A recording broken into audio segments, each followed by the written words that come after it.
आज हम विद्या प्रकाशन की किताब का चैप्टर नंबर 1 का न्यूमेरिकल 8 सॉल्व करेंगे। इससे पहले के जो 7 न्यूमेरिकल हैं वो हम सॉल्व कर चुके हैं। आज क्वेश्चन नंबर 8 को सॉल्व करेंगे। इस क्वेश्चन में कहा गया है, दो बड़ी पतली धातुओं की प्लेटें एक दूसरे के समानांतर एवं निकट हैं। इनके भीतरी फलकों पर प्लेटों के पृष्ठीय आवेश घनत्वों के चिन्ह विपरीत हैं तथा इनका परिमाण 17 × 10⁻22 कूलाम प्रति मीटर स्क्वायर है। पहली प्लेट के बाह्य क्षेत्र में, दूसरी प्लेट के बाह्य क्षेत्र में तथा प्लेटों के बीच में विद्युत क्षेत्र ई का परिमाण परिकलित कीजिए। तो सबसे पहले हम देखते हैं यहाँ पर दो प्लेटें हैं और उनके पृष्ठ पर पृष्ठीय आवेश घनत्वों के चिन्ह विपरीत हैं। तो हम इसे पहले चिन्ह से समझते हैं। इसको सॉल्व करते हैं।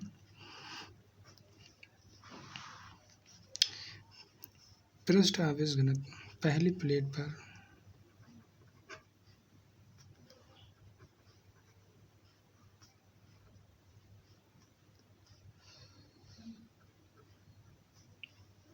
पृष्ठ आवेश घनत्व, इसको सिग्मा, इसको प्लस से डोनेट कर देते हैं साइन, जिससे कि ये समय विपरीत चिन्हों को दिखाना है। 17 × 10⁻⁻12 कूलाम पर मीटर स्क्वायर। दूसरी प्लेट की बात करते हैं। दूसरी प्लेट पर पृष्ठ आवेश घनत्व, इस पे चिन्ह विपरीत है, एक पे प्लस है तो दूसरे पे क्या होगा, नेगेटिव। तो परिमाण उतना ही है, 17 × 10⁻⁻12 कूलाम पर मीटर स्क्वायर। अब इसमें हम एक चित्र बनाते हैं। तो ये चित्र है, इसमें हमें ज्ञात करना है पहली प्लेट के बाह्य क्षेत्र में वैद्युत क्षेत्र का परिमाण। तो ये पहली प्लेट ले ली हमने, ये दूसरी प्लेट हो गई। पहली प्लेट का बाह्य क्षेत्र ये हो गया, दूसरी प्लेट का बाह्य क्षेत्र ये हो गया, और दोनों प्लेटों के बीच का क्षेत्र जो है वो हमने सी से व्यक्त कर दिया है। तो अब फर्स्ट पार्ट को सॉल्व करते हैं। इसमें कह रहा है पहली प्लेट के बाह्य क्षेत्र में वैद्युत क्षेत्र का परिमाण ज्ञात कीजिए। तो कोई प्लेट है, किसी प्लेट के कारण वैद्युत क्षेत्र का जो सूत्र होता है उसको हम व्यक्त करते हैं यहाँ पर। तो अब यहाँ पे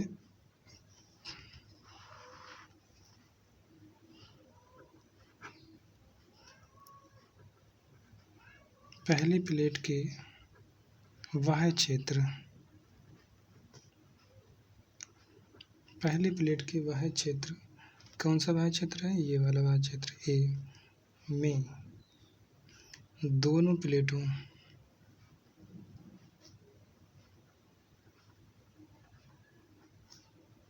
के कारण वैद्युत क्षेत्र के कारण वैद्युत क्षेत्र विपरीत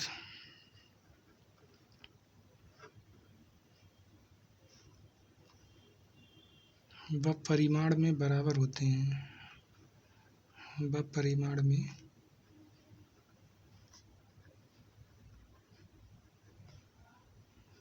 बराबर हैं। अतः सूत्र ई बराबर σ/2ε0 से। अब यहाँ पर समझने की बात है, तो यहाँ पर पृष्ठ आवेश घनत्व जो है वो प्लस में है और दूसरी प्लेट पे नेगेटिव में है।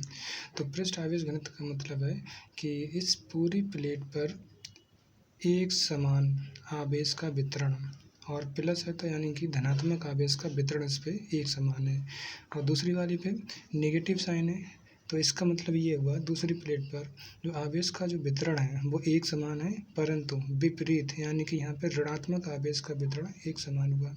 तो पहली प्लेट के बाह्य क्षेत्र में, मानो हमें इस बिंदु पे ज्ञात करना है तो पहली प्लेट के कारण वैद्युत क्षेत्र जो होगा इस वाले बिंदु पे, क्योंकि प्लस से बाहर की ओर निकलता है, तो यहाँ पर वैद्युत क्षेत्र हम यहाँ पे मान लेते हैं E1, क्योंकि बाहर की ओर जाता है। और दूसरी प्लेट है नेगेटिव, तो नेगेटिव आवेश के कारण इस बिंदु पर वैद्युत क्षेत्र विपरीत दिशा में होगा। इस प्रकार से इसको हमने मान लिया E2। तो E1 E2 परिमाण में बराबर है, लेकिन दिशा कैसी दोनों की विपरीत है। तो विपरीत दिशा होने के कारण इस वाले बिंदु पर जो वैद्युत क्षेत्र होगा शून्य होगा। इस प्रकार पहली प्लेट के बाह्य क्षेत्र में किसी बिंदु पर वैद्युत क्षेत्र क्या होता है, शून्य होता है। अर्थात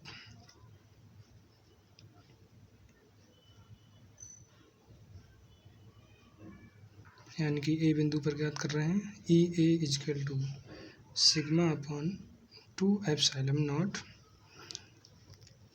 तो ये E1 है और दूसरा E2 है इसके अपोजिट, तो विद माइनस साइन ले लेंगे, तो माइनस का सिग्मा अपॉन 2 एप्सिलॉन नॉट। अगर E1 E2 एक ही डायरेक्शन में होते तो हम यहाँ पे माइनस का साइन नहीं लेते, क्योंकि विपरीत दिशा में है तो एक हमने ले लिया माइनस का साइन। तो अब sigma upon 2 epsilon not minus sigma upon 2 epsilon not, दोनों इक्वल हैं, तो घटाएंगे तो 0 आएगा निकल के। तो इस प्रकार दोनों प्लेट पहली प्लेट के बाह्य क्षेत्र में वैद्युत क्षेत्र क्या होता है, शून्य होता है। तो ये हमारा फर्स्ट पार्ट सॉल्व हो गया। इसी प्रकार जो दूसरा पार्ट है, दूसरे पार्ट में कहा दूसरी प्लेट के बाह्य क्षेत्र में भी हमें वैद्युत क्षेत्र ज्ञात करना है। तो ये तो पहली प्लेट का बाह्य क्षेत्र हो गया, ये वाला जो बाह्य क्षेत्र है वो दूसरी प्लेट का है। तो मान लो यहाँ पर हमने कोई बिंदु ले लिया, यहाँ पर हमें वैद्युत क्षेत्र ज्ञात करना है दूसरी प्लेट के बाह्य क्षेत्र में। अब यहाँ पर देखते हैं जो पहली प्लेट है, पहली प्लेट के कारण यहाँ पर वैद्युत क्षेत्र जो होगा वो बाहर की ओर जाएगा। इसे मान लिया E1 मान लो, इसे क्यों जाएगा बाहर, क्योंकि प्लस है, प्लस आवेश से जो वैद्युत बल रेखाएं हैं वो बाहर की ओर निकलती हैं। तो इस वाले बिंदु पे E1 ये प्लस है तो इससे बाहर की ओर जाएगी, तो डायरेक्शन इधर हो जाएगी। अब ये माइनस क्यू आवेश होगा इस पर, तो माइनस क्यू की ओर हमेशा बल रेखाएं आती हैं। तो ये माइनस की प्लेट है तो इसकी ओर इस वाले बिंदु से बल रेखाएं इधर जाती हैं, तो इसको हमने मान लिया E2।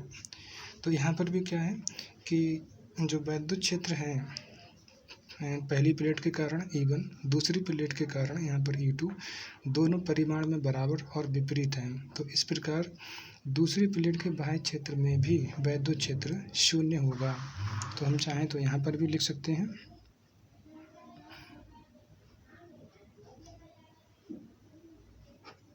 इसी प्रकार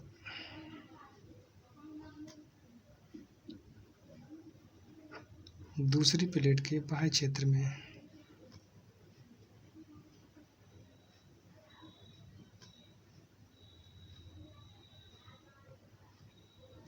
वैद्युत क्षेत्र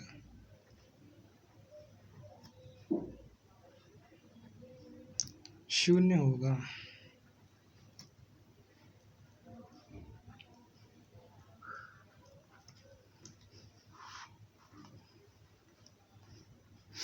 अगले पेज पे सॉल्व करते हैं इसे।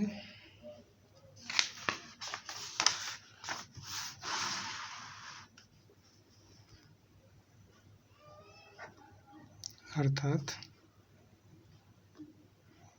EB की वैल्यू क्या होगी, शून्य होगी। ये हमारा हो गया दूसरा पार्ट। इसके बाद में अब तीसरा पार्ट है। तीसरे पार्ट में देखिए क्या कहा है इन्होंने, प्लेटों के बीच में वैद्युत क्षेत्र का परिमाण परिकलित कीजिए। यानी कि ये पहली प्लेट, ये दूसरी प्लेट है, तो इन दोनों के बीच का जो क्षेत्र है, अब हमें इस वाले क्षेत्र में वैद्युत क्षेत्र ज्ञात करनी है। तो यहाँ पर हम कोई बिंदु मान लेते हैं, ये C बिंदु मान लिया है। अब इस पे देखो, हम वैद्युत क्षेत्र ज्ञात करना चाहते हैं। तो जो पहली प्लेट है इस पर कौन सा आवेश है, प्लस आवेश है। तो प्लस आवेश से बल रेखाएं हमेशा बाहर की ओर निकलती हैं, तो यहाँ पर वैद्युत क्षेत्र की दिशा हो जाएगी इधर की ओर। इसको हमने यहाँ पर मान लिया E1। अब देखो यहाँ पर दूसरी प्लेट है वो कैसी है, नेगेटिव। तो नेगेटिव प्लेट के कारण जो वैद्युत क्षेत्र होगा वो कैसा होता है, नेगेटिव प्लेट की ओर ही होता है। यहाँ पे क्या था कि प्लस से हम चल रहे हैं माइनस की, प्लस से बाहर निकल रहे हैं, तो दिशा ये हो गई पहली प्लेट के कारण। दूसरी प्लेट नेगेटिव है, नेगेटिव में क्या होता है कि वैद्युत बल रेखा हमेशा नेगेटिव की ओर जाती है, तो दूसरी प्लेट के कारण जो वैद्युत क्षेत्र होगा वो भी क्या होगा, एक ही डायरेक्शन में होगा। तो ये क्या हो जाएगा, E2, यानी कि E1 और E2 क्या हो गए, दोनों एक ही डायरेक्शन में हो गए। तो दोनों एक ही डायरेक्शन में हो गए अर्थात ये दोनों जुड़ जाएंगे। अगर विपरीत होते तो माइनस का चिन्ह आता, लेकिन एक ही दिशा में है तो इनकी वजह से वैद्युत क्षेत्र जुड़ जाएंगे। तो इसको हम लिख सकते हैं,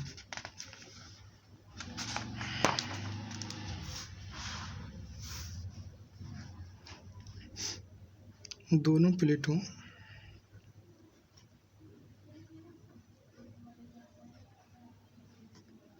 के बीच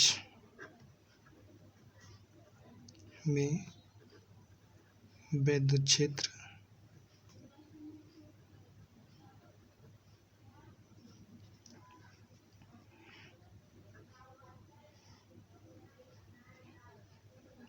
एक ही दिशा में व परिमाण में बराबर हैं।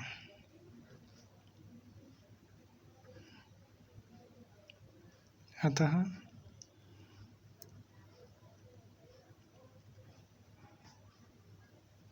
वैद्युत क्षेत्र E इजकल टू